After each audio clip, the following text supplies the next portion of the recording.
ಅಕ್ರಮವಾಗಿ ಮಾಡೋ ಶೇರ್ ಅವಶ್ಯಕತೆ ಏನಿಲ್ಲ ಅಂತ ಹೇಳಿ ಆ ಶೇರ್ ನಂಬರ್ನೇ ಹಾಕಿ ಅವ್ರಿಗೆ ಕೊಟ್ಟಿರೋದಕ್ಕೆ ಎಂಡಾಸ್ಮೆಂಟ್ ನಂಬರ್ ಮೊನ್ನೆ ಒಂದು ಏನೋ ಸ್ಟೇಟ್ಮೆಂಟ್ ಮಾಡಿದ್ರು.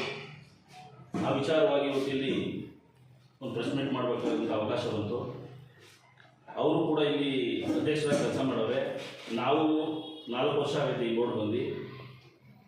4 ವರ್ಷದಲ್ಲಿ ಮೊದಲನೇ ವರ್ಷ APMC ಒಂದು ಸೈಟ್ನ ಖರೀದಿ ಮಾಡಿದ್ದೀವಿ. 2ನೇ ವರ್ಷ ಒಂದು CNG ಗ್ಯಾಸ್ ಮಾಡಿದ್ದೀವಿ. 3ನೇ ವರ್ಷ 4ನೇ ವರ್ಷ ಅವಧಿಯಲ್ಲಿ ಒಂದು 50 ಲಕ್ಷ ಕೊಟ್ಟು ಒಂದು ಬೋರ್ಡನ್ನು ಕೂಡ ಮಾಡ್ತಾಯಿದ್ದೀವಿ. ನಾವು ಯಾವುದೂ ಕೂಡ ದುರಾಡಳಿತನ ಮಾಡಿಲ್ಲ.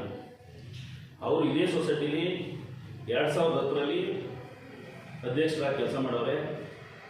ನಮ್ಮ ಸೊಸೈಟಿಗೆ ಒಂದು ಗೊಬ್ಬರದಂಡಿ ಮಾಡೋ ಅವಕಾಶ ಇತ್ತು. ಅವ್ರ ತಮ್ಮನಿಗೋಸ್ಕರನೇ ಒಂದು ಗೊಬ್ಬರದಂಡಿನ ಮಾಡಿಕೊಟ್ಟವ್ರೆ.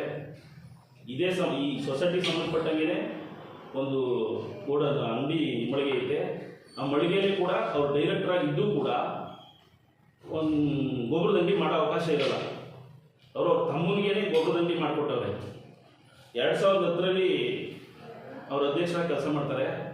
ಅಧ್ಯಕ್ಷರಾದಾಗ ಅದರಿಂದ ನಾನು ಪೆಟ್ರೋಲ್ ಬಂಕ್ ಮಾಡಿದೆ ಅಂತ ಭಾಳ ಕೊಚ್ಕೋತಾರೆ. ಅವ್ರು ಏನು ಅವ್ರ ಅವಧಿಯಲ್ಲಿ ಪೆಟ್ರೋಲ್ ಬಂಕು ಕೂಡ ಆಗಿಲ್ಲ.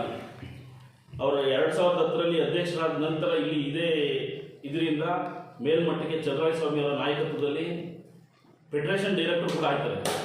ಅದು ಚಲರಾಯಸ್ವಾಮಿ ಅವರ ಆಶೀರ್ವಾದ. ಅದಾದಮೇಲೆ ಅಲ್ಲಿಂದ ಗೊಬ್ಬರ ತರಿಸೋ ವ್ಯವಸ್ಥೆನೂ ಕೂಡ ಮಾಡ್ತಾರೆ.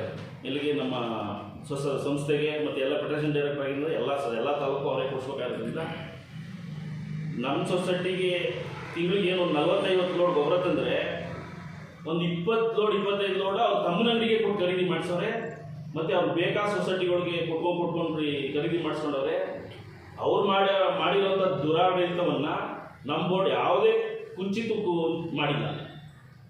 ಸುಮ್ಮನೆ ನಮ್ಮ ಮೇಲೆ ಅಪಪ್ರಚಾರ ಮಾಡಬೇಕು, ಇವ್ರಿಗೆ ಈ ಬೋರ್ಡ್ಗೆ ಏನಾದ್ರು ಕೆಟ್ಟ ಹೆಸರು ತರಬೇಕು ಅಂತೇಳಿ ದಿನಾ ಕಾಲು ಕೆರ್ಕೊಂಡ್ಬರ್ತಾರೆ, ದಿನಾ ಬಂದು ಗಲಾಟೆ ಮಾಡ್ತಾರೆ. ಇಲ್ಲಿ ಅದು ಅವಶ್ಯಕತೆ ಇಲ್ಲ.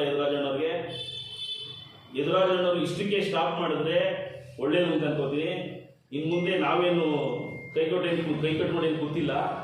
ಅವರು ಹಿಂಗೆಲ್ಲ ಮಾಡೋದು ಬೇಡ, ಏನೋ ಒಂದು ಅವತ್ತಿನ ಕಾಲದಲ್ಲಿ ಕೊಟ್ಬಿಟ್ಟವ್ರೆ, ಅದನ್ನೇ ದೊಡ್ಡದು ಮಾಡ್ಕೊಂಡು ಹೋಗೋದು ಬೇಡ ಅಂತ ಇಲ್ಲಿವರೆಗೂ ನಾವು ಅದನ್ನ ಬೋರ್ಡಲ್ಲಿ ಚರ್ಚೆ ಮಾಡಿ ಅಲ್ಲಿಗೆ ಬಂತು. ಈಗ ಅವರೇ ದುರಾಡಳಿತ ಮಾಡ್ತಾವ್ರಿ ಬೋರ್ಡ್ ಅವ್ರ ಮೇಲೆ ನಾವು ಅದನ್ನ ಕ್ರಮ ವಹಿಸಲೇಬೇಕು ಅಂತ ತೀರ್ಮಾನನೂ ಮಾಡಿದ್ದೀವಿ. ಈಗ ನೆಕ್ಸ್ಟ್ ಈ ಬೋರ್ಡ್ ಮೀಟಿಂಗ್ ಕರೆದಿ ಅದ್ರಲ್ಲಿ ಚರ್ಚೆ ಮಾಡಿ ಅವ್ರು ನೋಟಿಸು ಕೊಡ್ತೀವಿ. ಅವಾಗ ಗೊತ್ತಾಗ್ತದೆ ದುರಾಡಳಿತನ ನಾವು ಮಾಡಿದ್ದೀವಿ ಇಲ್ಲ ಅವ್ರು ಮಾಡವ್ರೆ ಅಂತ ಗೊತ್ತಾಯ್ತದಲ್ಲ ಅವಾಗ.